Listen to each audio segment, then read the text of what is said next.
Praise the lord. ದೇವರ ಅತಿ ಪರಿಶುದ್ಧವಾದ ನಾಮಕ್ಕೆ ಸ್ತೋತ್ರವುಂಟಾಗಲಿ. ನಮ್ಮ ದೇವರು ಒಳ್ಳೆಯವರು, ಒಳ್ಳೆಯದನ್ನೇ ಮಾಡುವವರಿದ್ದಾರೆ. ಪ್ರಿಯರೇ, ದೇವರು ಮಾಡಿರುವಂಥ ಉಪಕಾರವನ್ನ ನಾವು ಎಂದಿಗೂ ಮರೆಯಬಾರದು.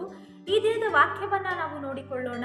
ಕೀರ್ತನೆಗಳು 37ನೇ ಅಧ್ಯಾಯ ಅದರ 3ನೇ ವಚನದಲ್ಲಿ ಹೀಗೆ ಬರೆದದೆ: ಯೆಹೋವನಲ್ಲಿ ಭರವಸವಿಟ್ಟು ಒಳ್ಳೆಯದನ್ನ ಮಾಡು, ದೇಶದಲ್ಲಿ ವಾಸವಾಗಿದ್ದು ನಂಬಿಕೆಯನ್ನ ಅನುಸರಿಸು. ಪ್ರೀತಿಯ ದೇವಜನರೇ, ಇವತ್ತು ಈ ವಾಕ್ಯದ ಮುಖಾಂತರವಾಗಿ ದೇವರು ನಿಮ್ಮೊಂದಿಗೆ ಮಾತನಾಡ್ತಾ ಇದ್ದಾನೆ. ಏನೆಂದರೆ, ಯೆಹೋವನ ಮೇಲೆ ಭರವಸವನ್ನಿಟ್ಟು ಒಳ್ಳೆಯದನ್ನ ಮಾಡು ಎಂಬುದಾಗಿ. ದುಷ್ಟರನ್ನ ನೋಡಿ ಉರಿಗೊಳ್ಳಬೇಡಿರಿ, ಕೆಟ್ಟವರನ್ನ ನೋಡಿ, ದುರಾಚಾರಿಗಳನ್ನ ನೋಡಿ ಹೊಟ್ಟೆ ಕಿಚ್ಚು ಪಡಬೇಡಿರಿ. ಯಾಕಂದರೆ ದುಷ್ಟರು ಹುಲ್ಲಿನ ಹಾಗೆ ಬೆಳೆಯುವುದು ತೀರಾ ಹಾಳಾಗುವುದಕ್ಕಾಗಿಯೇ. ಆದರೆ ದೇವರ ಮಕ್ಕಳಾಗಿರುವಂತ ನಾವಾದರೂ ಯೆಹೋವನಲ್ಲಿ ಭರವಸವಿಟ್ಟು ಯಾವಾಗಲೂ ಒಳ್ಳೆಯದನ್ನ ಮಾಡುವವರಾಗೋಣ. ಈ ದೇಶದಲ್ಲಿ ವಾಸವಾಗಿದ್ದು ನಾವು ನಂಬಿಕೆಯಿಂದ ಜೀವಿಸುವವರಾಗಿ ನಂಬಿಕೆಯನ್ನ ಅನುಸರಿಸುವವರಾಗೋಣ.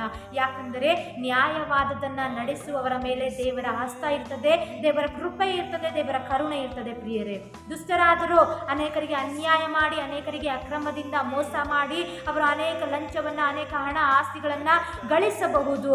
ಆದರೆ ಅವರು ಹುಲ್ಲಿನ ಹಾಗೆ ಬೆಳೆಯುವುದು ತೀರಾ ಹಾಳಾಗುವುದಕ್ಕಾಗಿ ಅವರು ಗಳಿಸಿರುವಂತಹ ಸಂಪಾದನೆ ಅದು ವ್ಯರ್ಥವಾಗ್ತದೆ. ಆದರೆ ನಾವಾದರೂ ದೇವರ ಮಕ್ಕಳಾಗಿರುವಂತ ನಾವು ದೇವರ ಮೇಲೆ ನಮ್ಮ ಭರವಸೆಯನ್ನಿಡುವಾಗ, ನಮ್ಮ ಭೂಯಾತ್ರೆಯ ಎಲ್ಲ ಚಿಂತೆಯನ್ನೆಲ್ಲ ಆತನಿಗೆ ಒಪ್ಪಿಸಿಡುವಾಗ, ದೇವರು ನಮ್ಮ ಚಿಂತೆಯನ್ನೆಲ್ಲ ಹೋಗಲಾಡಿಸಿ ನಮ್ಮ ಇಷ್ಟಾರ್ಥವನ್ನ ನೆರವೇರಿಸುವವನಾಗಿದ್ದಾನೆ. ಪ್ರಿಯರೇ, ದೇವರು ನಮಗೆ ತೋರಿಸಿರುವಂತಹ ಮಾದರಿಯ ಜೀವಿತವನ್ನ ನಾವು ಈ ದೇಶದಲ್ಲಿ ವಾಸವಾಗಿದ್ದು ಇತರರಿಗೆ ನಾವು ಮಾದರಿಯಾಗಿ ಜೀವಿಸುವಾಗ, ಇತರರಿಗೆ ನಾವು ನ್ಯಾಯವಾದದನ್ನೇ ನಡೆಸುವಾಗ, ನಾವು ಇತರರಿಗೆ ಪ್ರೀತಿಯಿಂದ ನಾವು ಮಾದರಿಯ ಜೀವಿತವನ್ನ ತೋರಿಸುವಾಗ ದೇವರು ನಮ್ಮೊಂದಿಗೆ ಇರುವಾತನಾಗಿದ್ದಾನೆ, ಇತರರೊಂದಿಗೂ ಕೂಡ ಇರುವಾತನಾಗಿದ್ದಾನೆ. ಪ್ರಿಯರೇ, ಈ ವಾಕ್ಯವನ್ನ ಹಿಡಿದುಟ್ಟು ನೀವು ಪ್ರಾರ್ಥನೆ ಮಾಡಿರಿ. ನೀವು ನ್ಯಾಯವಾದದನ್ನೇ ನಡೆಸುವವರಾಗಿರಿ, ನ್ಯಾಯವನ್ನೇ ಪ್ರೀತಿಸುವವರಾಗಿರಿ.